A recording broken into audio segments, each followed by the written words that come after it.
About 7 years ago, we started looking for a church to go to, and I was one of the de-churched.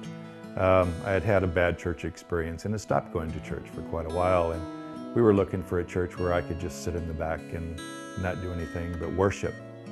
River Rock Church was a comfortable place for us to start going back to church.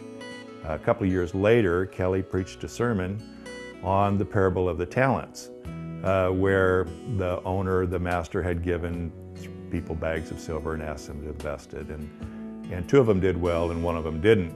Well, as an illustration, Kelly asked for some volunteers to come up, and I was one of the volunteers, and he gave each of us $100. And he said, now I want you to go out and invest this into the kingdom and come back and report to us what's going on. Well, I was a little bit nervous about that.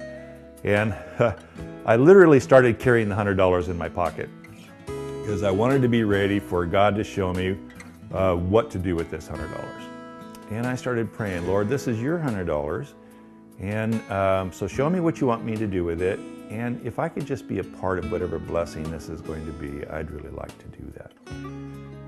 At the same time, my wife's sister, Helen, was praying for a chapel in their community in the Philippines. They had no chapel for worship.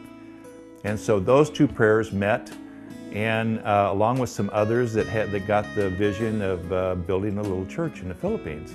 A year later, we went back to the Grace Chapel dedication.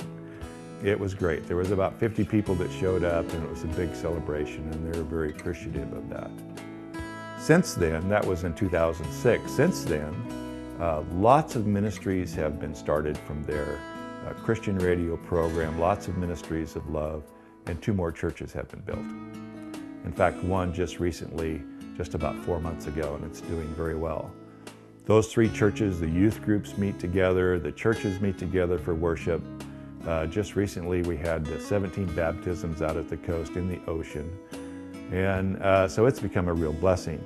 That prayer that I had to, Lord, let me be a part of the blessing, that's been fulfilled over the past years. And it's even being fulfilled better now because in May I retire.